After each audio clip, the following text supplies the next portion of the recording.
Hey guys, this is Drayton with Nichols WD. Today I was out in the park flying my DJI Mini 4 Pro and I made a pretty big mistake. I was trying to launch it from my hand and I didn't let the motors power up enough before letting go of it, and the arm snapped right off. Big mistake, but thankfully I have Best Buy Total membership and they replaced my drone. In fact, I went and I upgraded to the DJI Air 3. I love my Mini 4 Pro, but I'm really curious and intrigued by what the Air 3 has to offer. So what I'm going to do is I decided I'm going to go ahead and do an unboxing video since I'm already doing drone footage and things like that. So I'll put this together. It's all sealed up.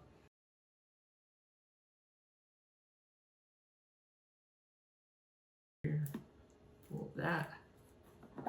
Unboxing of, well, hey, I can tell you this, the bag is a lot nicer. It's a lot bigger. Insane. So got a better bag than the Mini 4 Pro.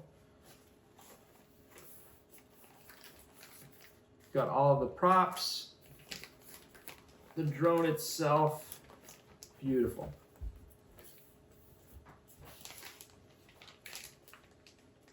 You good. Got the drone itself. Super excited about this. This is way different. It doesn't even have the propellers on it. Like the Mini 4 Pro already had the propellers ready to go. And so with this, I assume that you just have to put your propellers on each time. I'm gonna have to read the instructions on how that works. Did it again. So you have to open up these front ones first, and then these bad boys turn around. So already a significant difference between the size of this drone and the Mini 4 Pro.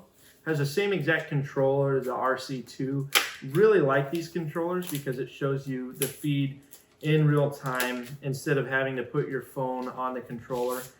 If you have the choice between going with the RC2 or the more basic controller, this is definitely the way to go. A little bit more expensive, but most Best Buys have the Fly More combo and it's not that much more. And to have the extra batteries is gonna be worth it. You're gonna find that having the extra batteries is just gonna make more sense. I like the fact this bag, just a side note on the bag, this bag has leather on the inside that's rather soft. If you compare that to the Mini 4 Pro, it's pretty cool stuff. In the Mini 4 Pro, it's a lot more just robust, I guess. But this just seems more elegant and more comfortable. Something maybe most people wouldn't care about, but I like the leather. The batteries are significantly different. They have a different size, different feel to them.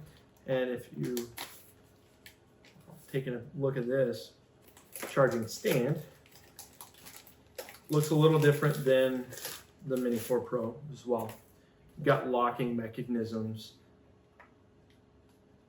Of course, the buttons indicating, which is a little bit different than the Mini 4 as well. These are more rectangular, blocky as compared to the Mini 4 Pro. Either you had the 249 gram ultra light batteries or the ones that are more compatible with a remote ID. This is a really neat little box here compared to the Mini 4. This seems like just easier to work with, in my opinion. But there you have it. You've got all of these different little things. It comes with all the propellers that you need and a few extras from the looks of it, and all of your instructions, of course, as well. It does not come with an SD card. You need to make sure that you get your SD card whenever you buy one of these, any of these drones. A good screwdriver set. These come with screwdrivers for themselves, or at least the Mini 4 Pro did. Does not look like there's screws with this. So maybe that's not the case with this. I paused before getting to the props because I was too excited to go and fly it. But these snap on really easy. You kind of just push down and twist them on. and there's even a little holder. However, what I'm gonna do, I'm gonna go put it into action, and I'll show you a little bit of footage from my first time flying this drone, trying it out and giving it a shot. So we have the drone out here. We're in a park. There's a lot of trees around. We're actually in controlled airspace, Class D airspace. I've got my approval for up to 400 feet. And so we're gonna go ahead and do some drone footage, get a couple of shots.